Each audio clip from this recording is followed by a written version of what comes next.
انت محتوى غصب عنك. والله العظيم اضربك بالجزمه. انا محتوى غصب عنك. اقسم بالله اضربك. اعمل الشو يا شيخ محمد، اعمل الشو محمد، اعمل الشو. انا برضوك اعمل الشو. يا شيخ اعمل الشو. يا جمعه حق المنصه بدل ما تضرب بالجزمه، والله العظيم الجزمه دي تنزل على وشك. لم نفسك هات الاول. والله ليا حذاء. لا والله العظيم اقسم بالله امسح بيك البلاط. ليا حذاء انت البس. يا عيني اتدمرت. والله ليا هي دي حذاء اخلاق. البس. ما بقاش ده حوار بقى، ده حوار بقى لو سمحت خلي حوارك صافي يا اخي. للأسف الشديد شعر بالإفلاس التام وبالهزيمة التامة في الحوار، فلجأ إلى الحذاء ووضع حذاءه على منضدة الحوار. الفكر السلفي والوهابي. لا يا شيخ محمد، لا سبيته على الهواء يا شيخ محمد بس. ورفعت الحذاء كمان على الهواء.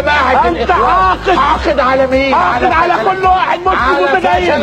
انت مسلم. انت حاقد على كل المسلمين. انتوا خونه. لا انتوا خونه. لا طب زميلي بودي طلع كده الفيديو. هو ده. يا اتباع العرس، الله يحشركم على العرس.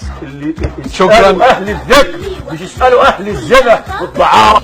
الشعب التاني الانجاز، الداعرون العاهرات. يا سفله.